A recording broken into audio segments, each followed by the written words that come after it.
think that's it's almost a loaded question in some ways, because it's almost like trying to say, can you run a business without having people who can run our business? The only organizations where data isn't important now are pretty much entrenched monopolies or companies that don't have to compete. For everyone else, data is not an option, it's critical. I mean, you can't understand your customers without it. You can't price appropriately, you can't engage. It's not nice to have, it's a must-have across the board. And it doesn't matter whether you're talking financial services, insurance, retail, logistics, supply chain, every industry vertical, energy and utilities, you have to have it. I think the reality is that most, better way to put it, few organizations have completely exhausted the potential value they get from their internal data sources. So even forget about social, forget about actually trying to take advantage of open data and external geospatial sources. Even just getting your hands around what you've got internally and doing something with it is already a pretty big challenge for most organizations. Having said that, the interesting thing I think is, and we're starting to see this in some areas, the interesting thing is the shift away from talking about who owns the data to who has an interest in the data. As an individual or as a customer, I have an interest in keeping control and maintaining what data is available about me. As an organization providing services to customers, I have an interest in providing the best service I can to them, so I have an interest in their data. And potentially if I'm working with partners or other ancillary organizations, we all have an interest in sharing the information. So if you look at recently, both Google and Apple have launched HealthKit, they've launched HomeKit or their equivalent. Google just launched one at Google I/O. It's really about aggregating and sharing information between multiple providers to make it easier for people to understand how to be healthier. Now, that's a really fascinating one, because then is that internal data? Is that external data? The interesting shift is really around how do you streamline the sharing of information while still maintaining privacy. So I think my personal feeling is that distinction between internal and external data is going to progressively disappear. It's going to become more a case of who has interest and responsibility over the information.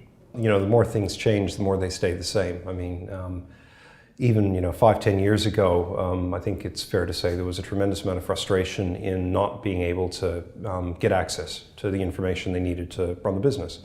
The frustration would generally be, so why can't I get this information? Today, after spending hundreds of millions of dollars on information governance and warehouses and everything else, I think a lot of boards are still frustrated with, why can't I get the information? I've just spent all this money. The other side is some things haven't changed, and a lot of that I think has to do with, and the interesting thing is it's not so much the technology or the process. A lot more of it has to do with the culture and the way that the organization treats its information. And that hasn't changed, and that's one of the core problems. The second thing though, and probably which is I think a little bit more interesting, is where the conversation has shifted, is especially for established organizations, so the larger the incumbents, the people with something to lose. It's been much more around increasing paranoia and fear of becoming displaced by unexpected competitors. So if you look, the interesting thing is a lot of this is actually being driven by data and analysis. So if you look around PayPal, if you remember when PayPal originally launched, it was a pretty sub-rate payment system, linked primarily into eBay, and that was about it. You wouldn't use PayPal unless you had no other choice, because Visa wasn't online and neither was American Express or anyone else. Now, if you go around today, even down at the coffee shop down in the corner, I noticed they're giving out loyalty cards if you pay at point of sale using PayPal. So it's that slow displacement and disruption that's caused by not necessarily great competitors, but it's almost the death of a million small cuts by people chewing away at your business model. So prime examples at the moment, if you look around, the banks are getting displaced by PayPal. If you look at Google, and this is probably the major one of the major ones that's coming up with their driverless cars. Driverless cars and electric cars are a massive threat to the entrenched industry. And that's not a data analytics problem, that's an engineering problem. So if you look at GM and Toyota, huge threat. If you look more broadly though, the thing that's enabling them is the ability to analyze tremendous amounts of information and give the cars enough intelligence to drive themselves in a given geographic area. Now that's a threat to, GM as an example, but more importantly, that same analytics and disruption in the industry model is a massive threat for the insurers. Because all of a sudden, if you've got cars that drive yourselves, why do you need insurance policies? It's a massive threat for the logistics industry. Roughly around about, I think, 60% of their cost base is actually labor costs to get people to drive the trucks around. So now all of a sudden you've got an industry vertical where you don't need to employ people. And it's the biggest disruption and the biggest fear is that even though, and I think I'm seeing this around a lot, even though they may not be competing directly against you now, if they can replicate your business model through automating analysis of information and getting intelligence from the same data that you're dealing with on a day-to-day basis, all of your differentiation based on your experience is worth nothing. And that's scary, because there are more organizations out there. If you look at the incumbents, there's more organizations that have been built on maintaining their business model through momentum than necessarily trying to innovate or differentiate. And that's the real, I think if I look around across most of the boards and executives that I deal with, that's the real fear. It's the fear that they don't know who their competitor is going to be, and the fear that if someone else can understand their business better than they can, simply by getting access to the data, where do you fit within the value chain? There's two different ways of looking at that. One is the question, why don't more organizations take advantage of their data assets and their ability to do analytics? And I don't think that's a problem with being able to quantify the value of an intangible asset. There's plenty of counterexamples. Organizations have spent, good example, large amounts of money doing social engagement, and yet it's only used within a small area of the business. Banks spend tremendous amounts of money on risk management for regulatory purposes, but that same information isn't used elsewhere within the business. So simply knowing what the value of an intangible asset is doesn't encourage people to use it. What does need to happen, though, which is the other side, is being able to understand what the value of using that information would be in changing your current outcomes.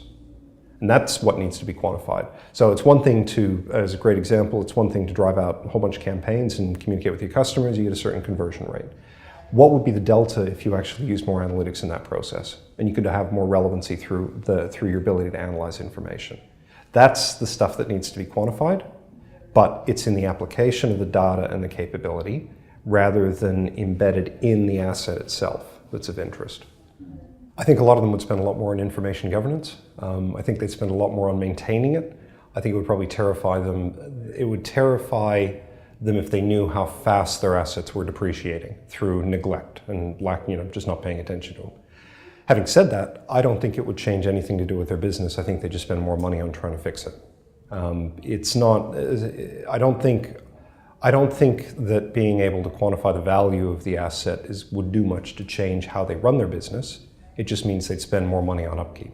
This is an ongoing accounting/philosophical debate about whether you should or shouldn't quantify the value of your data assets. My take is that it's only really worthwhile doing if you're going through a mergers and acquisition process. So you're either selling or being bought.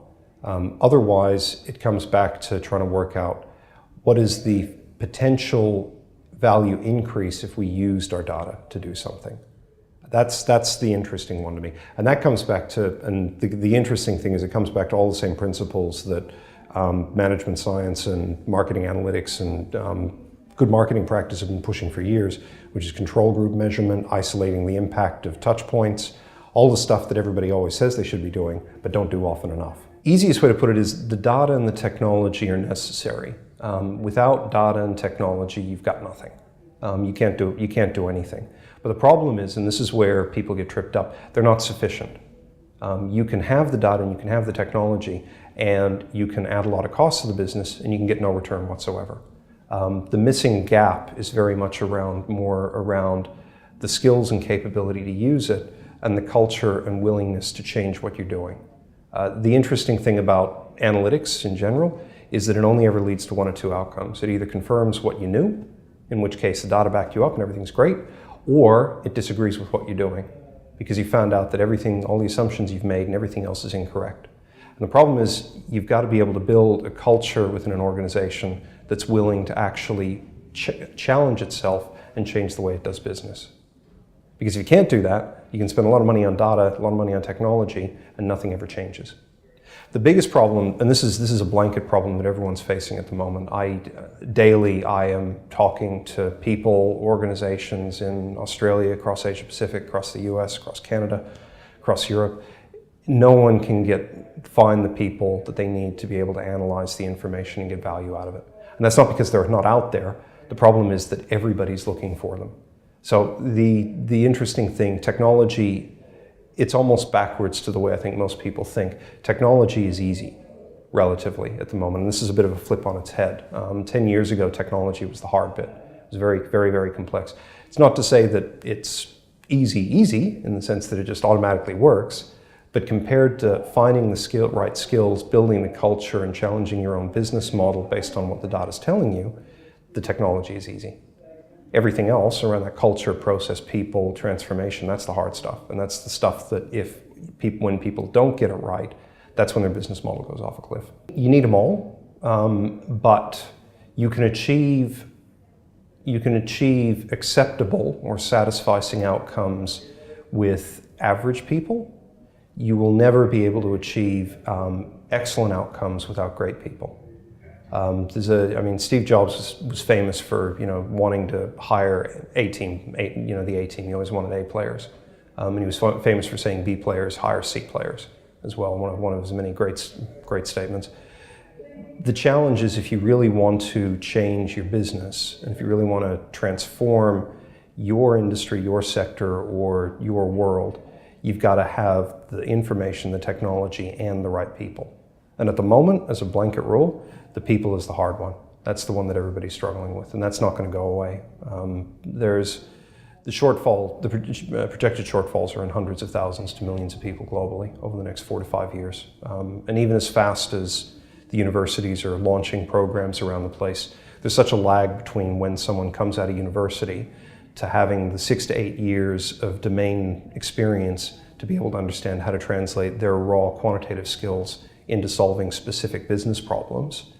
We're not looking at a short-term fix. The labor shortage is going to be endemic for the next decade. Look at the IT market as an example. 10 years ago, there was a tremendous skills availability across India and China, so it became very, very easy to import skills. The problem is, at the moment, those skills aren't in India and China either.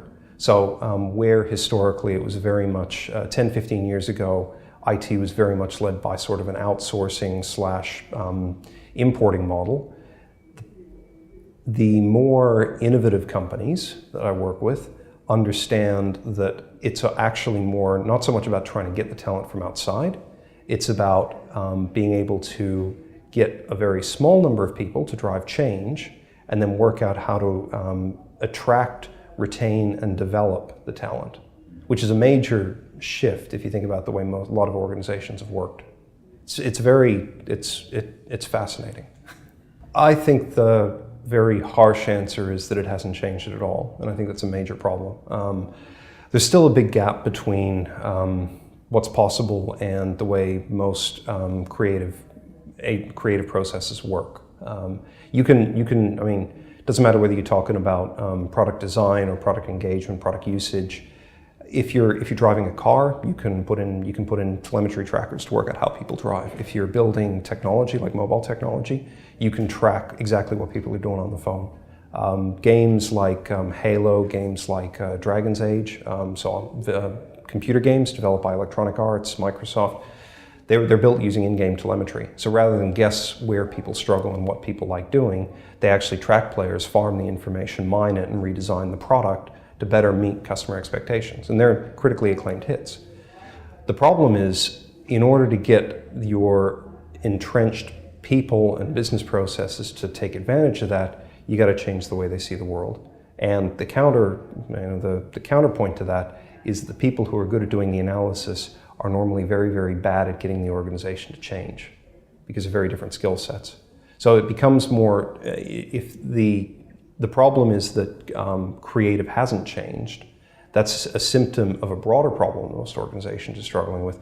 The answer is that it's not only about hiring quants, it's actually about hiring people who can get your organization to change. So people who understand how to communicate the value, how to understand the art of the possible, and how to get other people to buy into that vision such they're willing to take the first step. And that's usually the last person most organizations hire when they go out looking for data scientists.